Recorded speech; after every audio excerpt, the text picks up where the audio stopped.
Hi, everyone. There we go. Got my microphone in.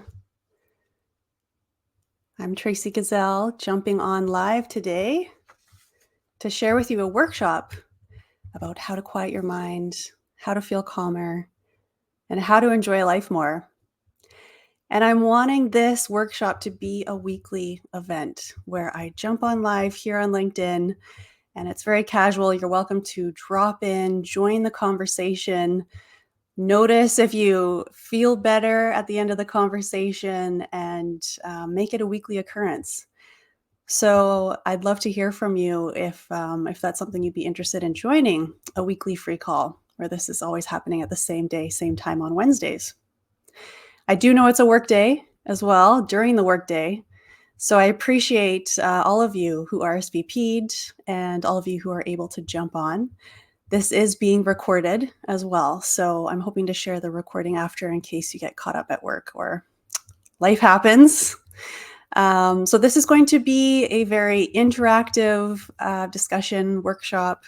I'm going to start by sharing a background about myself and why I came to talk about what I talk about, helping other people be calm, quiet their mind, and enjoy life more. So I'll give you a bit of a background about myself and share what I've learned as well about how to see the mind differently. It's a new paradigm for mental health. It's a new paradigm for well-being.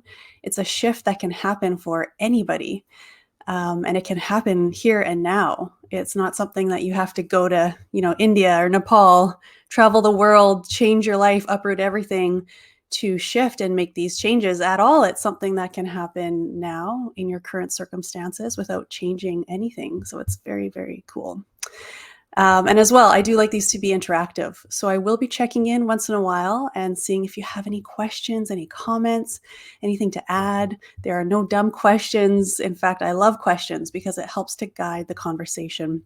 I do have some topics that I'm planning to run through with you, but I will be checking in for questions because I would love to also go with the flow. That's what this is all about, right? And be organic and answer your questions, see what you're coming with and what you're up against and how I can help with that today. All right. Great. So I can't see anyone because I'm streaming through a different platform, but I can see your comments if you do comment. So just so you know, you're welcome to comment if you have anything to say, add, comment, question, anything like that. Wonderful. So let's get started. So I'm Tracey Gazelle. If we haven't met, I live in Kelowna, which is in British Columbia, Canada. It's about 4 hours east of Vancouver, so we're kind of in the southern interior of British Columbia. It's a beautiful place if you haven't been here. Not a lot of people have heard of it, but it's a vacation destination. So we've got a lot of lakes and orchards and wineries. It's like the Napa Valley of Canada and ski resorts and all kinds of stuff. So it's a pretty fun place. So starting with my background of why I talk about this. So I was always a high functioning anxious person, and I didn't realize it. I carried a lot of stress. I always had a tight neck and shoulders. I still do sometimes. And I also had a very busy mind. I had a lot going on up here, but I didn't realize it. That just seemed normal to me. That seemed the way that life was. And when I was in university taking my psychology degree, that's just how I was, like this busy little bee running around. And whenever I was by myself is when I would notice how busy my mind was. Because when I would try to sit by myself, that's when my thoughts would get so loud and it would feel like my skin was crawling. It was really intense and uncomfortable. And so I would jump up and I would go and see what my friends were doing because I couldn't handle being alone with my thoughts. They were so loud and racing so fast. I didn't know what to do with myself. So one day it came to a head when I was in university and I broke out in these tiny red sores all over my body from head to toe from stress. Now, I didn't know it was from stress at the time. I had no idea. Tiny red sores like this, head to toe. I saw 4 doctors, one of them being a dermatologist, and nobody knew what it was. Even the dermatologist, she said, she asked if she could take photos of me for her medical students so that they could try to figure it out. That did not feel great at the time. I was only 21. So I was wearing scarves and hats and I was trying to cover up I couldn't look in the mirror. I was crying all the time. I wasn't working. I was in just this anxious mess. And the more anxious I got, of course, the worse it got, and the more they broke out, and it just became this negative cycle, this cyclical thing. But one day at the university, I saw a flyer for a workshop to learn how to meditate. And I thought, well, maybe that's the answer. Maybe that's what I need. Maybe I need to learn how to meditate. Maybe that'll help me. So I signed up and learned with a local teacher how to meditate for the first time. And he guided us through going inside. So inside to your core, to your center. And I found that space inside that's always calm. It's always quiet. It's always peaceful. And it's inside every single one of us. It's how we're made. It's our core. It's our center. To say that I was shocked to find this inside of me all along when I was running around like a chicken with my head cut off is a huge understatement. I was shocked. And there it was all along. And that's when everything started to get better. That's when my mind started to slow down. That's when all those little red sores went away and thankfully have never come back. When I started to learn how to connect to that space inside and live from there. So that's the first piece. And before I go on any further, I want to just mention and encourage you as you're listening to this to use deep listening. So there's two spaces to listen from. It's listening from our head, our mind, which is where most of us learn to listen from. It's where the vast majority of people do their listening. But there is that other space to listen from your quiet mind. And when you're listening from your quiet mind, you're not listening to compare. You're not listening to analyze or to figure out or to really be thinking a lot while you're listening to something. Instead, you're listening with a quiet mind. And so with a quiet mind, you're listening for a feeling. So as you're listening today, as I'm sharing my story, and we'll get into the more interactive piece as well, I encourage you to listen for a feeling. So as I'm talking, are you noticing a feeling? Are you noticing a sensation? So that's all. So I encourage you, if you can, and I know, again, it's the workday. So if possible, if you're able to close some tabs down, turn your phone upside down and be fully listening here, that's wonderful. If you're multitasking, I know it's during the workday. I get it. That's all good. But I encourage you to use deep listening and listening for a feeling. And then we will circle back to that concept of a deep feeling, of listening for a feeling at the end of the talk here, and talk about what that really is, that quiet mind space. What is that feeling? So some food for thought as we start to gear that way. But back to the quick background here. So finished my psychology degree and then started working in corporate healthcare for 10 years. I stayed there for 10 years. And of course, here in Canada, we have federal healthcare, right? So it was a government position. And I mean, no complaints. It was a great job. I wasn't overly fulfilled. But it felt good enough. It seemed like, okay, this is what you do. You finish your degree and you go get the salary job, and that's what you do. That's just what I expected for myself and what everyone else expected. So I stayed there for 10 years. And then in 2015, something happened that changed everything. And that's when my dad passed away.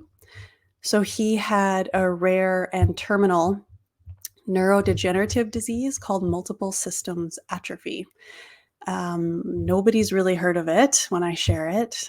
It starts out looking like Parkinson's disease, and then how quickly it progresses, it becomes clear that it's actually this other thing that is terminal. It's very quick. It's very progressive. It happens fast. It's very painful. There's no cure, no treatment, like nothing. It's just pain management until the person, they curl up into a ball and then they pass away. It's really terrible. Ugh. So my dad and I were very close. And of course, going through that was very, very difficult. He really stuck around as long as he could.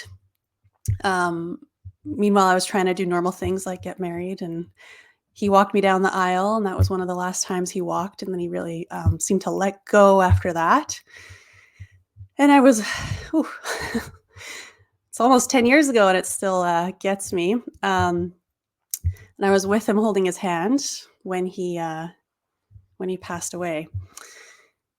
After he passed away, though, suddenly, the rest of my life, it just felt as like a gift. He was no longer here. He didn't even make it to his retirement, but I was still here. I'm here. And so suddenly, the rest of my life, it just seemed like I had this whole life ahead of me and I wanted to make the most of it. It was this gift that I was here. And so now, what do I want to do about it? So that's when I realized what I really want to do is share this calm center that I had found for myself that worked wonders for me in my life, completely changed me. I want to share that with other people and help them discover it too. So I'm going to pause there. Again, because I can't see who's in here from the streaming platform. If you are listening, I'd love if you could drop your name in the comments, just say hi, or let me know where in the world you're listening from. I just love to see who's in the room. That would be wonderful. And then we'll get to questions in shortly here. These are funny. These rooms, you feel like you're talking into a megaphone. So that's what I did. So I started my side hustle while working on my corporate job and started teaching meditation on the side. And I started working with people one-on-one and in groups. Oh, people are in there. Hi, Tom. Nice to see you. Kansas, very cool. Oh, Rob, hi from Florida. Wonderful. Oh, people are here. I might do this through LinkedIn next time so I can see who's actually here. Wonderful. Thanks for saying hi. So I started teaching meditation. So I was an avid meditator since that meltdown when I was in university, and I was getting up every morning at 5 for 16 years, getting up at 5 in the morning to meditate. I would feel amazing during my meditation. If you've tried meditation before, drop a note in the comments and let me know if you've just tried it. But what I found would happen, I would meditate, feel so good, open my eyes, and it was as if there was my stress and my anxiety. It was just waiting for me during my meditation. It's as if it was just floating there. And then I would open my eyes to start my day and flunk, it would just all come back. Like it was just waiting. All those stressful things that were bothering me and were on my mind, boom, they would all just come back and just be with me for the rest of the day. So I wasn't integrating that meditative state into the rest of my day. I thought meditation was this experience where you are on a shelf or this compartment of your life that you would tune into, and then you would check the box. Okay, got that done. Self-care done. Work-life balance, check. And then continue on with my day. What I've learned about how the mind really works and what I'm really, really excited to share with you and share with anyone who will really listen, to be honest, is I had an insight where I realized that space that meditators access, right? If you've tried meditation before, wonderful. If it worked for you, great. I know for a lot of people it doesn't work because it's when we sit down and try to get quiet, we actually notice how busy our minds are, and it can be really hard to settle it down. And again, I can relate to that feeling. That was my experience. But if you know that space of feeling calm and centered, and maybe it wasn't through meditation, maybe you've noticed that, and you would know, because there are times in life when we get to tune into that space. So maybe it's when you exercise. For me, I love going for runs. I'm a mountain biker. I'm a snowboarder. I love being outside in nature, or just being in nature. That can do it too, helping you feel calm, relaxed, peaceful, centered. So exercise is great, just going for a walk, sometimes driving in the car, because we can really zone out. I know some of my clients, their commute is their time to zone out and feel really good, feel calm, relaxed, and peaceful. I guess as long as there aren't any road rage incidents. For some people, it's being creative, writing, listening to music, playing with our children or our grandchildren, whatever it is, there are different ways to access it. So just take a mental note of where you have noticed or when you have noticed that you feel calm and peaceful inside. And what does that feeling feel like for you?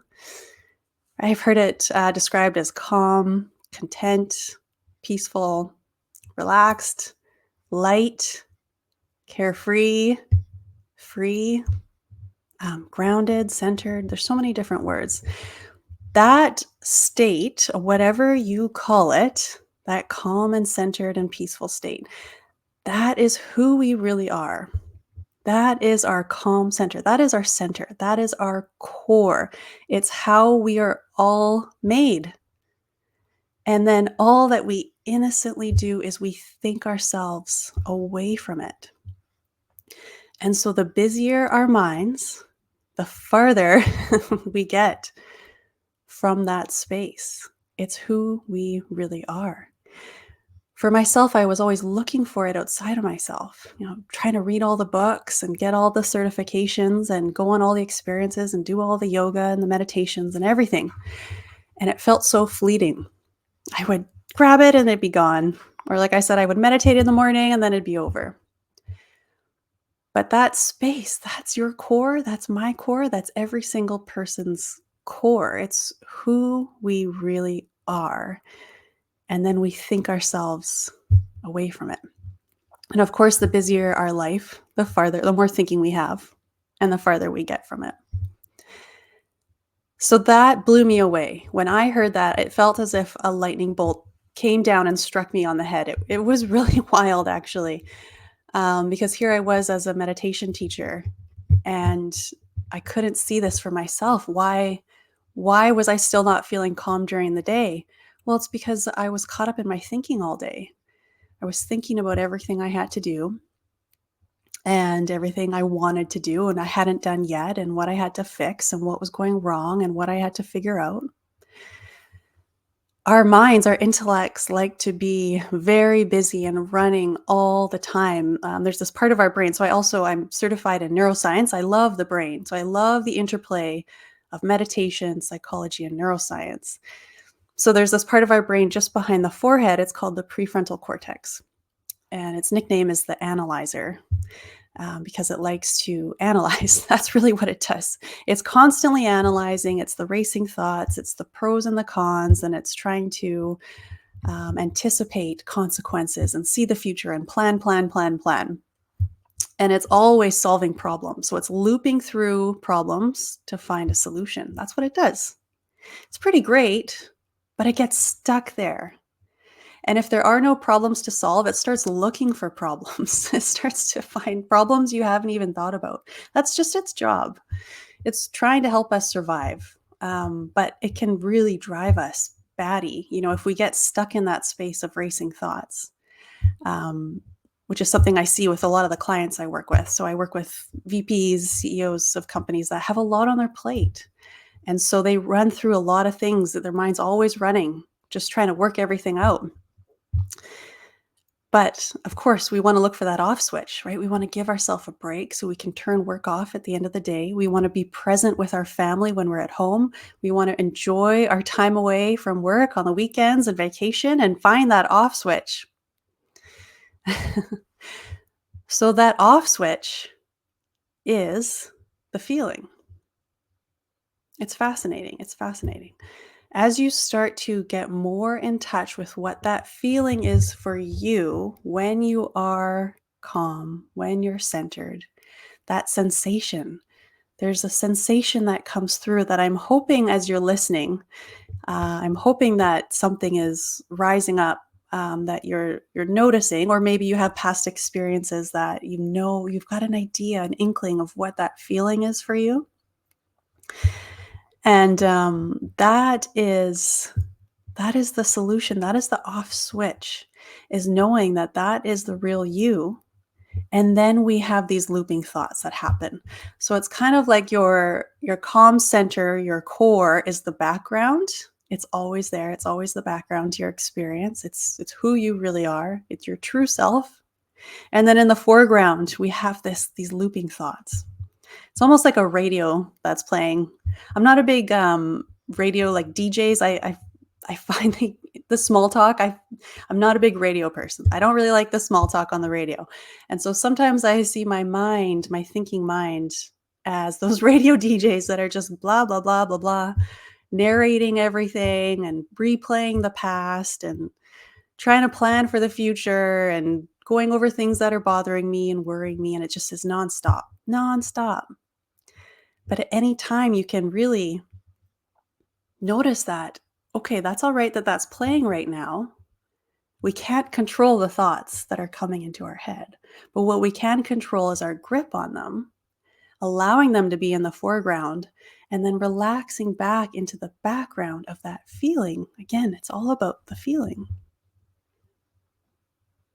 One of my clients says to me, I don't like feelings, Tracey. I work with men. I was going to say mostly men, but it's all men. And they'll say to me, I don't like feelings. That's okay. This isn't a feeling like an emotion. It's not, happy, happy rainbows, butterflies, that kind of feeling. It's a grounded sensation.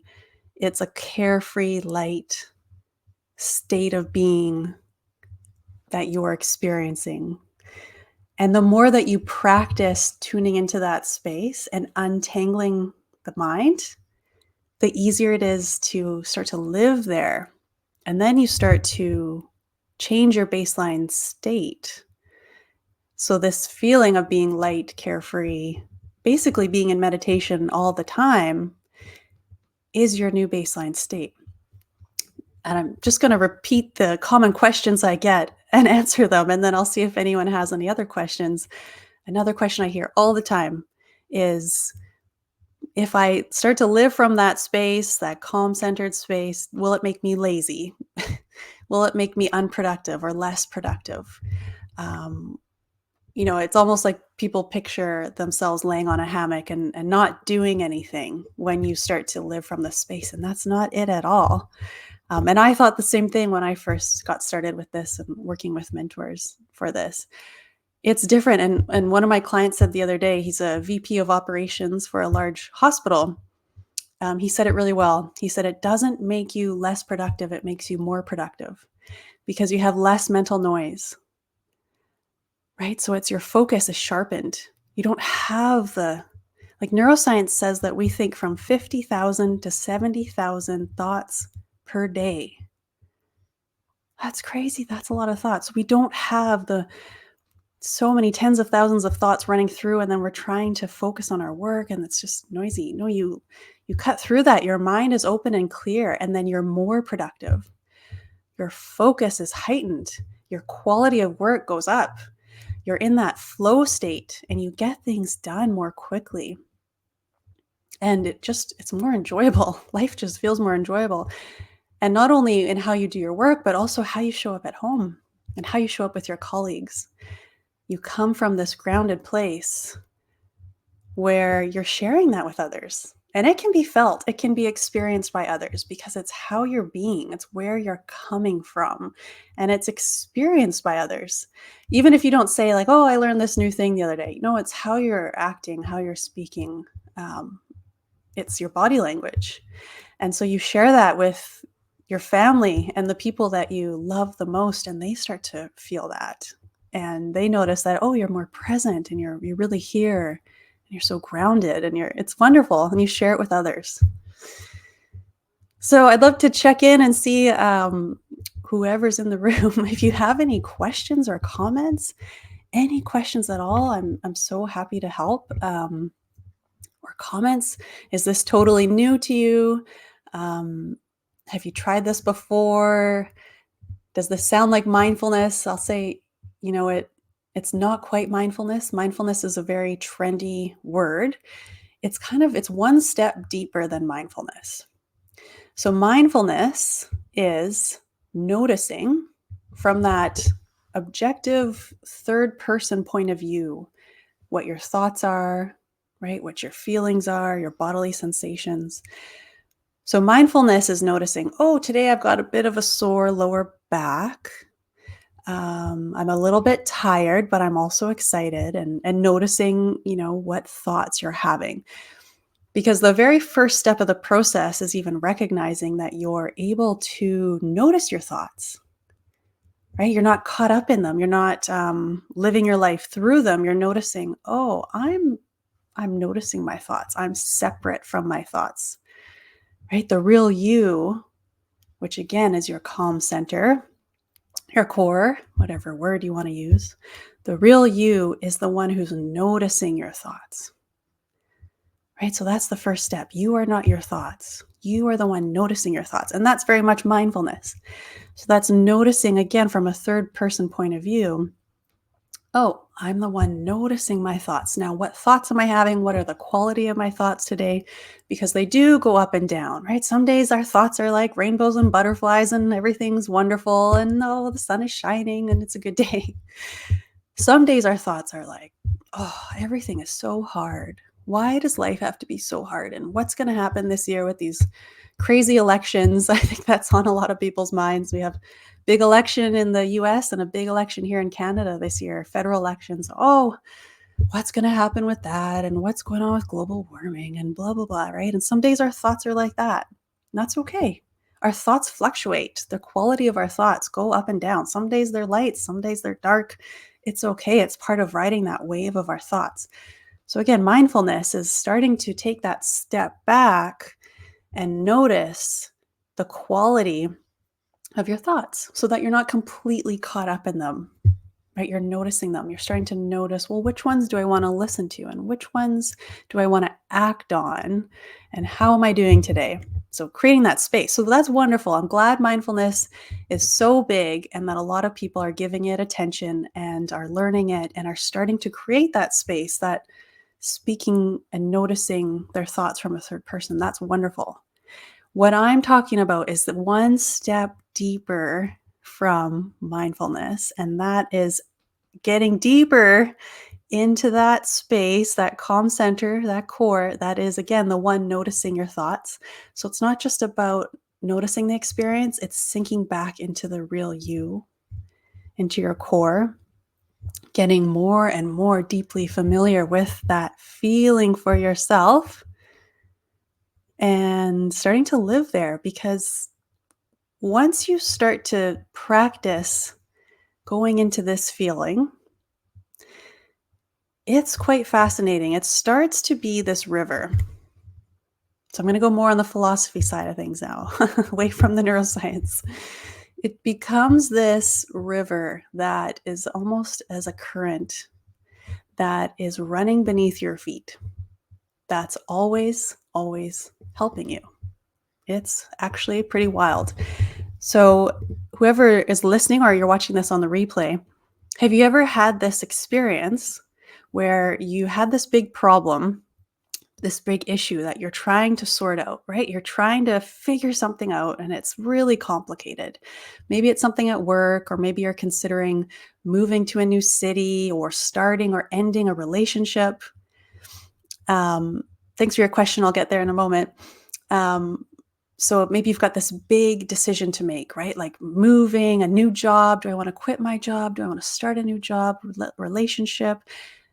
Or maybe it's a big issue at work that you're trying to sort through and it's really complex and there's a lot of factors to consider.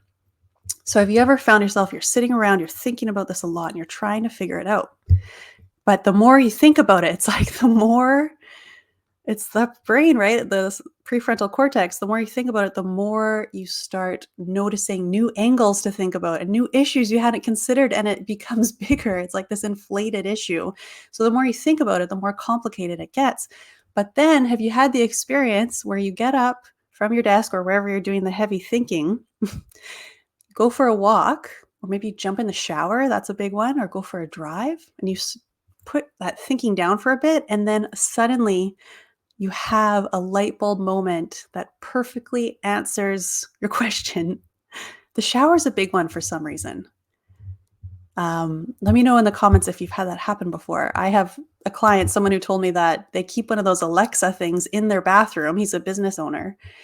So that when he has those insights in the shower, he can say, hey, Alexa, write this down. And she takes notes for him when he's in the shower. Because that's a really common experience. We go in the shower, walk around the block, or drive our car, and we have this light bulb moment. Oh, I see so clearly now what I need to do and what the right answer is. And that's because we create space in our brain for fresh thinking to come through, rather than just sitting and stewing and trying to sort something out. The neuroscience explanation is the same. There's something called the default mode network in neuroscience, where if we put our heavy cognitive processing here in the forehead, we put that down for a while, we try to stop thinking about something, even though it's pressing and it's important and it's urgent. We put our thinking down for a while, and then we open up more areas of the brain. It's called the default mode network, and you create space in your brain for new ideas to come through from your subconscious that has been working on the problem the whole time in the background, and then suddenly it pops in. Or you have a nap, or you wake up in the morning and it's in your head, or the middle of the night. It's so fascinating. So um, this is what I'm saying is, as you start to live from the space of being peaceful, calm, you create space in your brain. You don't have the mental clutter that's really distracting you all the time. And suddenly, what your next step to do, it seems quite easy. It seems like common sense, and it's that current that's always helping you. It's fascinating. Okay, Rob, I love your question. As you start slipping from that centered feeling, what have you found most helpful in returning there? Great question. And there's so many different answers. So as people start to learn this way of being, it's common to look for techniques for that, because that's the number one question everybody asks, right? As they start to learn this. Okay, I feel amazing when I'm in it. Now I want to be there all the time. And I realize I really don't feel good when I'm not there. So how do I get back there? Right? So there are some techniques and tools I'll share with you now. But it's also important to recognize that that centered feeling is always there. And not only do we think ourselves away from it, we also fluctuate in our moods. So some days we feel really good. We jump out of bed and we're excited for the day. And some days we just wake up on the wrong side of the bed and we're in a low mood. And that just needs to pass on its own. So my first answer is that when you notice you've left the feeling, the centered feeling, know that it's still there. Even when you can't feel it, it's still there. You might just be caught up in a temporary experience.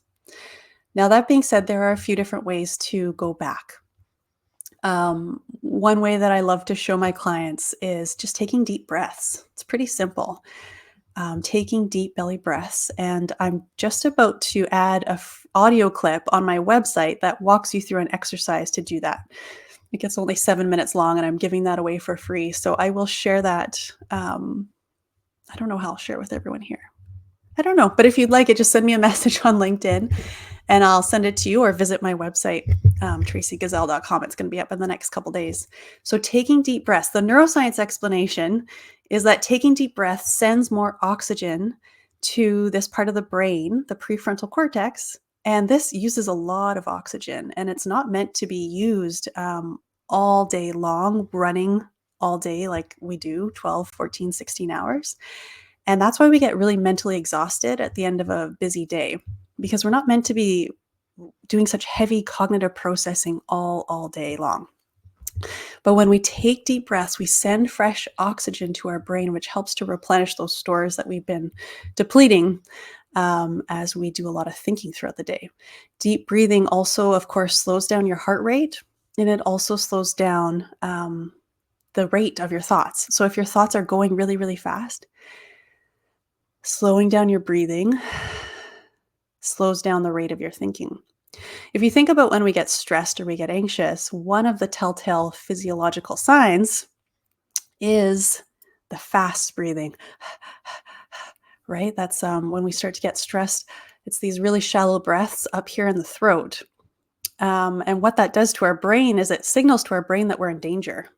It seems like we're running from a saber-toothed tiger or something, and so we're not sending enough oxygen to the brain, and the brain thinks we're in danger, and it starts to release more cortisol hormones in the brain, and it becomes this negative cycle of stress chemicals in the brain.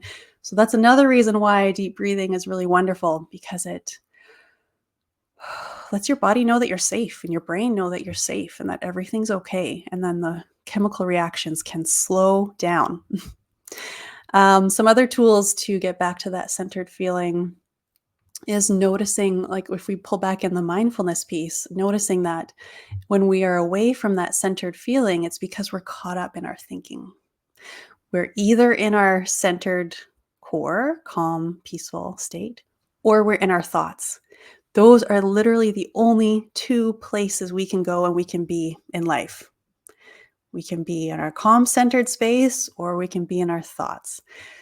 So anytime that you're not in your centered space, you're in your thoughts. That's okay. So just notice that you're in your thinking. Notice what you're thinking about. And then we're also always feeling our thinking. So whatever we are, that's a big one. Whatever we're thinking about is how we're feeling. Isn't that fascinating? When I learned that, I felt like my head popped off. I always thought, as I think most people do, whatever is going on in the world around me is leading me to feel a certain way, right? So the world is stressful right now. It's chaotic, everything, politics, the economy, you name it, work, everything. So there's a lot going on in the world and it's stressful. And then I feel stressful. I feel stressed. I feel anxious. I feel worried. I feel fearful. But in fact, we're feeling our thinking. So it's our thinking about the world that causes our feeling. Like, for example, have you ever been kind of stressed or worked up about something? You're trying to figure it out. Say you're working from home, and then the phone rings, and it's your friend or it's a family member, and you answer and you start talking to them. Say it's your best friend, and suddenly you feel better. Why is that? It's because we put our thinking down for a little while of what was bothering us, and then we're talking to someone we love, and suddenly we feel differently. And it's just because it's a reflection of the thinking that we're having in that moment. So fascinating. Another comment. So Rob says, on the shower, absolutely. Ideas pop up on things I am not even remotely consciously thinking about. Isn't that the coolest thing? So, yes. And this is my favorite conversation. So there are two streams from which we can live our life, from which we can experience thoughts, from which we can get ideas from. So the first is our mind, our busy mind, the brain that likes to be running all the time. That's where most people live. And then the other option is with a quiet mind, from that feeling of being peaceful and calm, noticing that there's this river, this current that is life, and that we can be present to it. And when we drop into the present moment with a quiet mind, everything is okay. Like in this moment, everything's fine. Everything's safe. Like for me, it's really easy as someone who's prone to worry and stress. That's where my brain likes to go. And it still happens, of course, I'm a human being. So on those days that it starts to get wound up again, there's a lot to think about of, where is the world going? And again, the election thing, what's going to happen with that? And climate change. I live in British Columbia. We had a lot of forest fires last year. It's easy to get caught up thinking about all the things that could go wrong or worrying about what could happen and on and on and on and on. But when I drop into this calm and clear, peaceful state in this present moment, because it can only be accessed in the present moment, right now, in the present, everything's okay. Everything's fine. And then you jump in the shower, and then from that clear space, because what happens in the shower or when we're driving a car is we go into automatic behavior, right? I don't know how many showers we've had in a lifetime. It's a lot. We're driving a car, right? I've been driving a car for a long time. It becomes automatic behavior. So you don't have to think too much about, shampoo and then conditioner and then soap, or like driving a car. A little more complicated, of course, but still Don't have to think about it too much. It becomes automatic behavior. So it's kind of like you put your thinking down for a while. There's a part of your brain that's still working, doing the automatic behavior, but it's not the heavy cognitive thinking. And so we put our thinking, our heavy cognitive thinking down for a while when we jump in the shower. And then lo and behold, we're pretty present.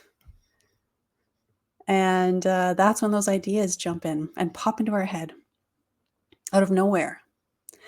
And that's the space that, I don't know if you've noticed getting a tap on the shoulder, like there's this other way to live.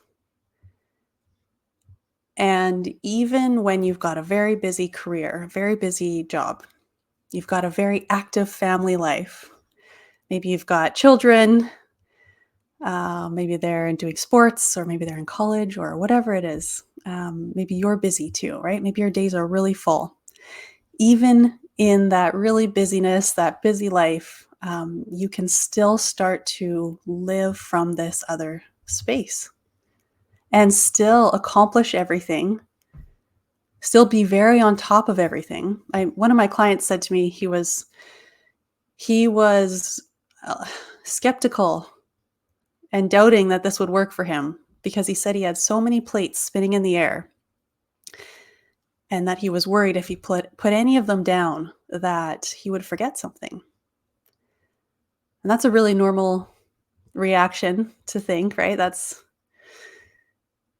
And I remember thinking the same thing myself, but it's really interesting that as we allow those plates, we're not having to consciously, and by the plates spinning, I mean we're consciously running through what we're working on all the time. Our brain doesn't stop, right? You might notice in the evening, it doesn't stop, or you wake up in the middle of the night, it doesn't stop. It's just running, running, running. But when we are not running through our thoughts all the time, we're still able to accomplish as much. And I would argue with evidence that you can accomplish more because you're more focused, you're more productive. I feel like I've been talking a lot, so I'm going to take another pause and see if anyone else has joined. Again, I can't see you, but if you leave a comment, I can see your comments. I love reading your comments, or if you have any questions for me. Rob, if you have more questions, I'm happy to answer them. Let me know. I'm going to take a little pause here and have a glass of water, drink of water.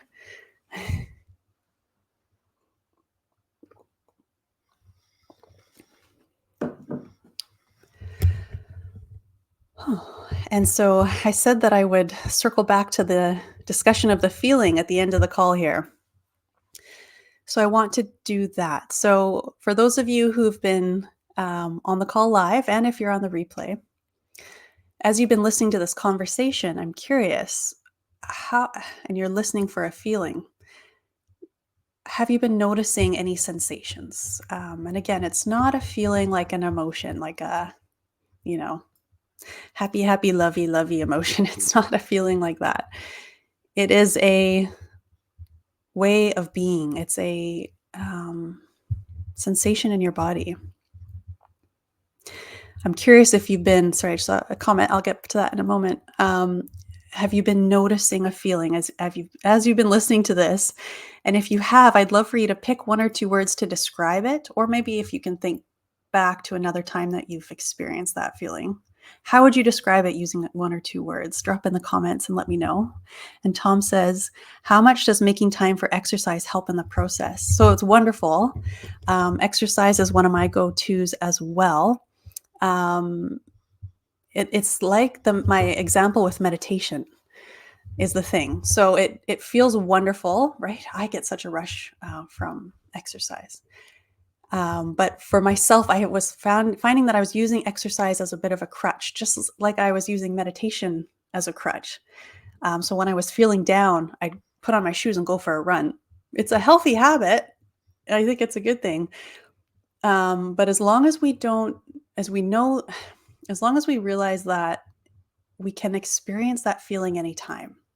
So exercise is a wonderful angle to use to access it, but also say you hurt your knee or something happens and you can't exercise, you can still access that feeling, or on those days that you can't get out, that feeling is still always, always there, even when you can't exercise. So I would encourage you, Tom, to start to notice how you can access that feeling outside of exercise, as well as still continuing to use exercise, which I do as well. and making time for it.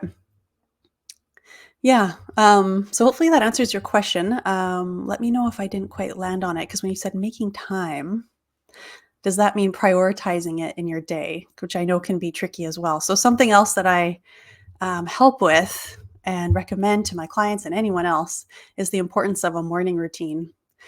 So I loved, and I don't have time to go over this today, but the neuroscience of sleep cycles. So I love to help with optimizing your sleep using the neuroscience of sleep cycles so that you can wake up feeling rested. Just like how babies have sleep cycles, we also have sleep cycles. And so planning your sleep using sleep cycles and then with tools to fall back asleep in the night. It's really common with my clients that they wake up from 1 to 3 in the morning and then their mind's running, right? Because they have so much going on, so much on their plate, and it's hard to go back to sleep. So then using some neuroscience tools to fall back asleep when that happens, wake up feeling rested in the morning, and then in the morning, having a morning routine, which could incorporate exercise. So then you're knocking that off for the rest of the day and you're making that time for it. So that does remind me. So I'm starting up a new group program, which I'm really excited about in early May. So it's called CQ. So it's Calm Quotient. And that's actually the first conversation we're going to tackle is sleep cycles and morning routines and how to start establishing that for yourself so that it's consistent. So that way you're carving out, and again, I love using neuroscience tools. So using neuroscience tools for creating new habits in your morning so that every morning you're tuning into that centered space, your centered core, so that every morning you're getting a reset and you're starting your day off in this really wonderful place. And then that starts to become your new baseline state. So that's going to be the very beginning of the training. So we're meeting on Zoom once a week for 6 weeks. And they will be recorded as well in case anyone can't make it, but it will be a live conversation similar to this, but I will have slides for that. So it'll be a little bit more structured. And yeah, I'll be sharing that on LinkedIn, but you're welcome to send me a private message as well if you'd like more information. I do have it on my website as well. And so I will be starting to sign people up for that group training. And I also do work with people on I'm starting to stumble on my words as we get to the hour. I do work with others one-on-one as well. So some of my clients prefer to have that in-depth one-on-one conversation and go really deep into a customized plan for them. So if that's something you're interested in, I do also work one-on-one as well. Tom says, very helpful. It makes sense that if you are able to rest your mind and wake up feeling refreshed, does lend itself to allowing a person to find the time to exercise and prioritize their day. That's exactly it. So what I find with a lot of people that I meet on LinkedIn is they're running on fumes. Their work is very demanding, and then home is very demanding, and it just feels, and then sleep starts to suffer, right? And then we get really tired, and then everything just becomes so hard. And so that's why the very first thing that I recommend tackling and that I help with is sleep. It's so foundational, and you hear it all the time, of course, but it's not easy to implement for whatever reason, even though we know it's a good idea. But what I have found with sleep cycles has greatly changed my life with sleep and my clients. It's really cool. So it's like, that's priority number one. And then, as you said, Tom, yes, exactly. Then you rest your mind at night and then you wake up feeling refreshed. And that's half the battle, feeling like you can actually tackle your day. And then you also carve that time out for exercise. And then your body starts to feel really good. And then you're tired when you go to sleep at night because your body's been exercised. And then you have a better sleep and it just starts to compound. And then it becomes routine. And then you start to feel amazing every day. And then once you get the mindset piece going, the thoughts, and you start to find that quiet mind space, you line it all up, you are golden. Feels so good. And then, yeah, it's just wonderful. I just wish I could tell the whole world this maybe one day. It's amazing. Yeah, that's great. Well, I appreciate your comments, Tom and Rob. And if you have any other comments or questions, please let me know. Other than that, it's just great to be here. with you all. Thank you for listening. Thank you for taking the time. I really appreciate your time. Taking the time to listen to this and consider it. And for everyone watching on the replay as well, thank you for taking the time. You've stayed with me this long. Um, and I'm here for any questions. I know it can be a bit of a mind bender. For me, when I first learned about this, like, what? I'm not my thoughts. I'm the one noticing my thoughts. What? I'm feeling my thinking. Like I said, I thought my head was going to pop off. It was so backwards. And finding that calm center inside all along, it's so backwards. This whole conversation and this whole paradigm in mental health and well-being is so backwards from how we've been brought up, from what society tells us, from what we learn in school. It's absolutely backwards. So all of our experience is from the inside out. And we grow up thinking that it's from the outside in. And we learn all these things from our parents of ourselves and what the world is like and everything from the outside, and we take that in. But one day, if you're lucky enough to learn this information as I have, you realize that everything is from the inside out. And peace and calm and contentment is not a destination. It's not somewhere to get to. It's not like, oh, maybe when I retire, maybe then I'll have some time to feel content and have a hobby or something. No, it's not somewhere to get to. It's a place to live from. And it's available to every single one of us. Wherever you are in life, you can make that shift now and start to live from that space. And then everything changes. Your work shifts. I mean, it can stay the same, but you change. The challenges don't seem so hard. The colleagues don't seem so annoying and frustrating. The pressure doesn't seem so intense. All of a sudden, everything shifts. Everything at home with your relationships, with your children and your spouse, suddenly it just deepens and just life becomes this other experience. It's absolutely wonderful. It's completely, it's hard to put into words sometimes, but I do my best. There was one other thing I was going to say. I've said a lot. So as I mentioned, I'm going to be doing this once a week. And I hope to see everyone who's watching this back next week at the same time on Wednesday. Just love to have casual conversations and have them be interactive. So I encourage you, if you're coming back, to think of some questions and bring them with you. I'd be happy to answer them. I have a free audio, as I said, on my website. I work with clients one-on-one and in groups. Oh, the other piece I was going to mention is I'm offering my group training to teams. So if you have a team reporting to you that you would like them to do this training so that they can start to foster their sense of agency, take ownership for their own mental health, that I'm now offering that to teams so that your employees can start to find their own sense of peace and contentment rather than think that it needs to come through a job.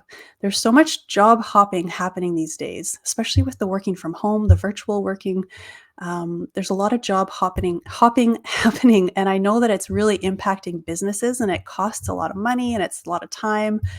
So I'm offering this training to help teams find their own mental health and well-being, to help them feel better about their lives and to improve then retention and engagement in the workforce so that they know that they can stay where they're at, they can feel happier, they can enjoy their lives more. So it's a mental health and well-being training. Again, it's called CQ, Calm Quotient for Teams, and it's done virtually on Zoom. So if that's something you're interested in for your team, contact me directly and we'll talk about what that looks like. But I'm just excited to share this with the world. Okay, another question from Rob. How do you think about what you need to think about without cycling in a way that is not productive? Good question. First, when I saw you say cycling, I thought you were talking about bicycling. I'm a big mountain biker. But you mean without looping through your thoughts. So how do you think about what you need to think about without cycling or looping through your thoughts in a way that is not productive? Well, you can just start by treating it as an experiment, because you mentioned, Rob, that you've had those light bulb moments come to you in the shower. So you have an experience of what that's like in your life.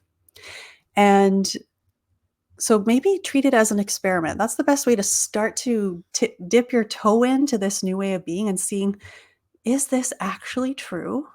Can this actually work for me? So if you have something that's on your mind right now, something that you're working through, just try an experiment where you access that centered space. And it sounds like from your comments, you have an idea what that is for you and how to get there. And then from that centered space, then start to tackle or focus on whatever issue it is that you're working on. And just notice if you have any new ideas.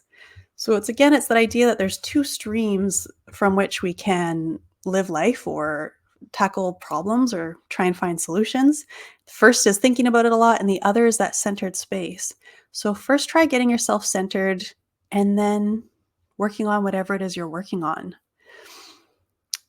I hope that answers your question. I feel like it wasn't. Let me just read it again. How do you think about what you need to think about? So, and the other piece too is starting to recognize that we don't have to be thinking all the time.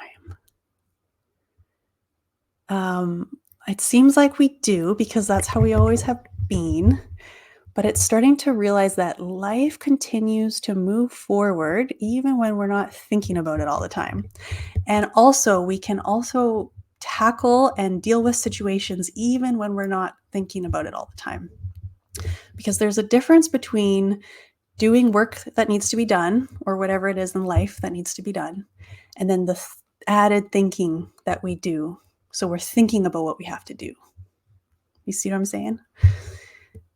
And so it's starting to open up space in your brain to, rather than having the cyclical thinking, notice if you can live from the other way. This is a big, we might have to talk, Rob, or separately, or maybe I'll bring this up next week, but this is a big question with a big answer that I could go on and on about for a while.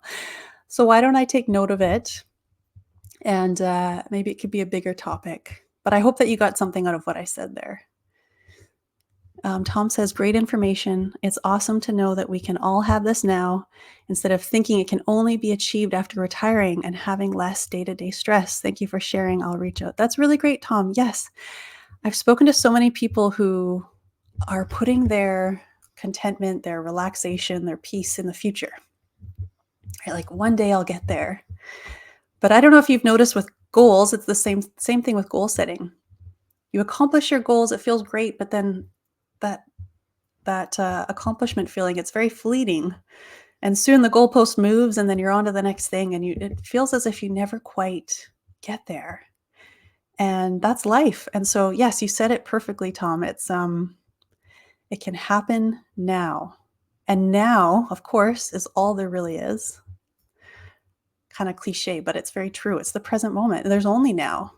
And so you can start accessing it now and make the most out of the rest of your life. It changes the rest of your life. It's really wonderful.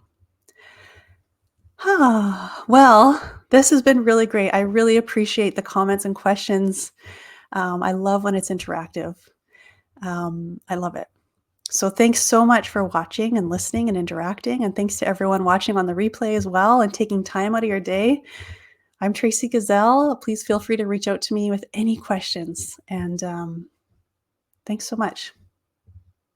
Have a wonderful rest of your day. I'll talk with you again soon. Bye for now. I'm going to close.